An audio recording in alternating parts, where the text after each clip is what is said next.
But we also have vast resources in this region. We have forests, we have wind, which we can use for renewable energy. We have world-class research and development. We have highly educated people, and we have successful companies. All of those can contribute to the mitigation of further human-induced climate change. And today we will hear representatives of 3 organizations, and they all will talk about how they work with increasing their profitability through, among other things of course, using or decreasing the climate impact of their products, services, and our general behavior. So please join me at the stage. Eva Sundin, CEO at Steria Mefors. Christian Rimpi, CEO at Jokkmokks Allmenning. Welcome. Please have a seat. And our first speaker, Carina Roos. This is hard today. And you are the head of administration and sustainability, is that right, at Borderless AB. This session will be 3 presentations, quite short presentations by these organizations or people, and then we will have time for questions after all of the presentations are finished. Okay, thank you very much for having me here. It's an honor. My name is Christian Rimpi. I'm working as a forest manager in general at Jokkmokks Allmenning, and then as a CEO at our subsidiary Jokkmokks Allmenning AB. And what is Jokkmokks Allmenning then? Jokkmokks Allmenning was founded in 1889 by the county governor of Norrbotten. He decided that 25% of the private lands should be allocated to funds, and these areas should then become handled by a forest manager at the company of Jokkmokks Allmenning. And the main purpose of starting Jokkmokks Allmenning was to strengthen the private landowners' rights towards the forest companies which were expanding very hard at that time, trying to lure many private landowners to sell forests at a cheap price over a bottle of whiskey, I would say. But then we have our statutes, and they say that we should take concern of the community as well. And at the annual meeting at 2004, the decision was made to start our subsidiary Jokkmokks Allmenning AB. And this took this concern to a whole new level, because our goal in this subsidiary is to be the partner who can make our fellow community citizens' dreams come true, to become a solid partner who can open doors for these companies to be granted the loans they need to start their businesses or to develop their businesses. And since the start, we've had a few very interesting partners and investors since then. And I'm going to tell you a little bit about them, a little bit about the most recent ones. We have Galteknik in Norr. The cooperation was started in 2011. We bought a bankruptcy estate company, and it's now called Galteknik in Norr.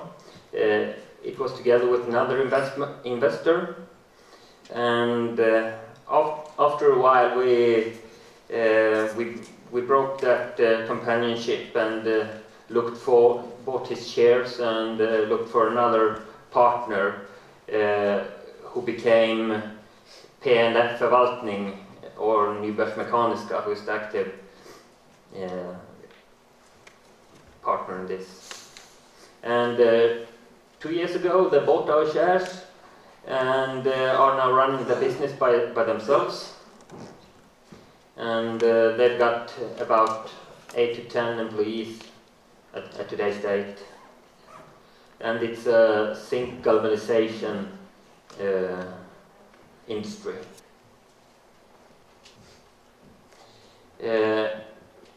In 2010, a year before, we started a really interesting project together with Johan Wiklund and Anna-Lena Wiklund-Rippert.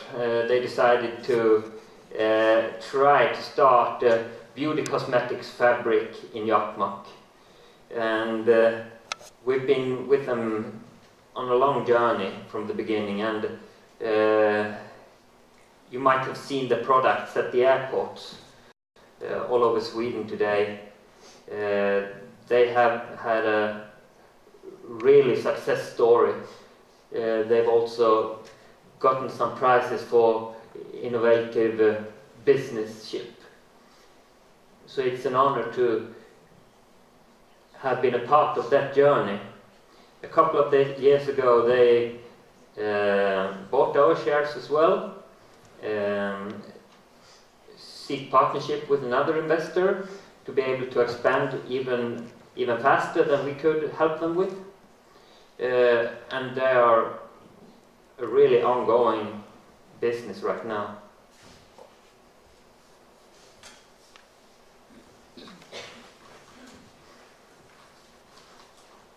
Then we have a third partner whom we are an active partner with today, KMN Bakery and Grocery Store.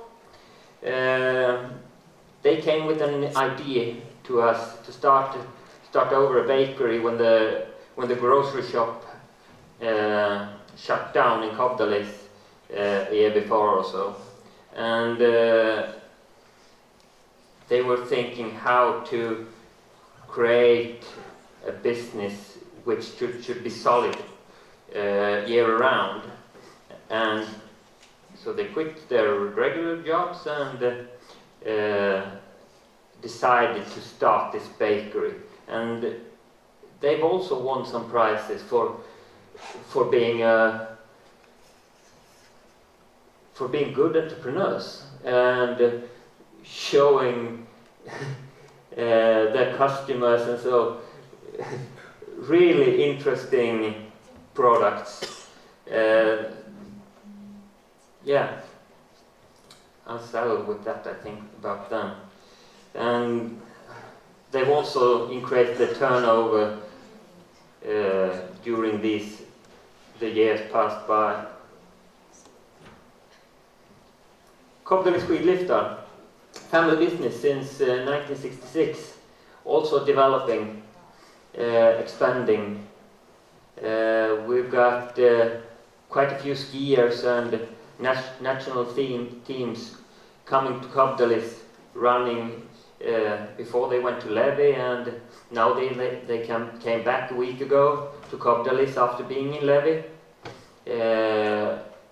They've got some really nice slopes. They are also in an expansion phase. They've got approximately 20 to 30 employees over the year. But a few years ago, in the expansion, they realized that they needed some extra capital, and they asked us for possibilities to make some agreements. And in this cash-demanding period, we established a contract with them, so it's running really nice right now. And by that time, we had also established a contract with the mineral prospecting company Jokkmokk Iron Mines, and this contract said that they should match our contribution to any businesses we went into. So this was actually done in this case, so they doubled our contribution, which of course makes our money to last longer, as well as it shows that it's possible to to have good partnership, no matter what branch you have or what you work with originally. And of course, it feels great to be a CEO at a company which enables companies' growth or development in the community of Jokkmokk. And I've got one last slide, and that's the future. Alpi Salvosoi. We've been talking quite a lot about the international interactions. And this is a Finnish company. They are producing timber houses, where they've got their businesses running right now. They see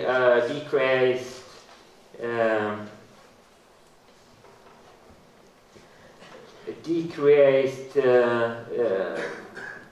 what do you call it?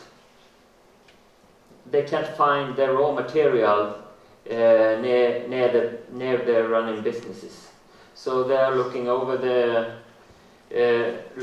for a new area to establish at, and they came up to Jokkmokk.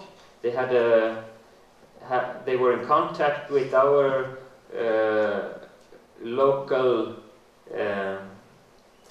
firm who is working for businesses development called Strukturum.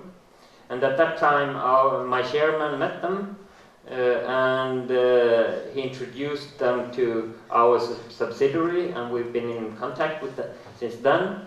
And of course, our main business at our regular company, Jokkmokk Salmenning, is forestry.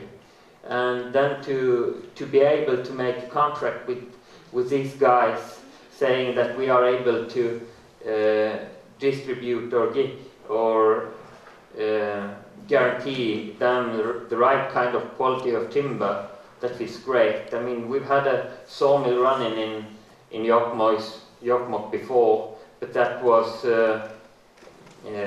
closed since quite a few years ago, and now they are establishing in the same area.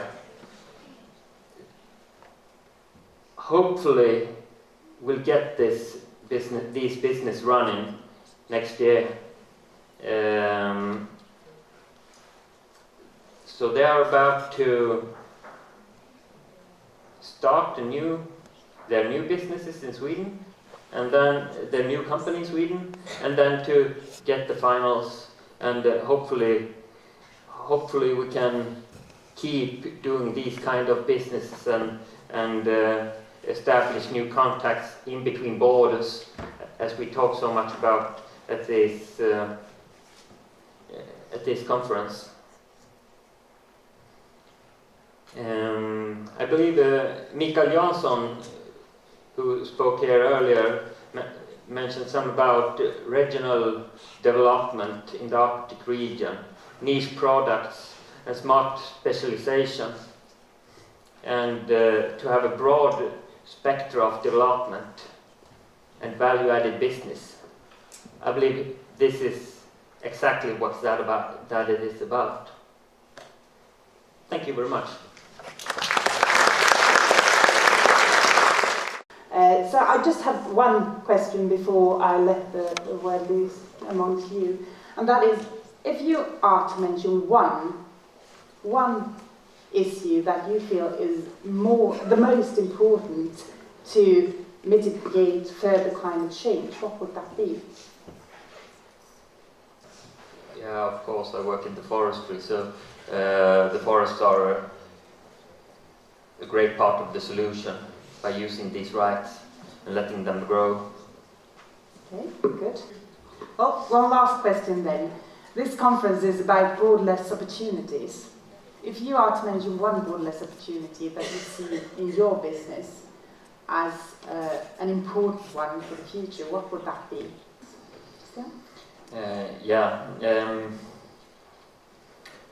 I believe the environmental issues are borderless. For one example, we'll have an increase of climate refugees. Though I believe we've got the forests as one important part of the bioeconomic solution, and we got to keep managing our forests sustainable and efficient. And I believe the Swedish forest managing model is one part of that solution. Okay. Thanks. Thank you very much. Thank you.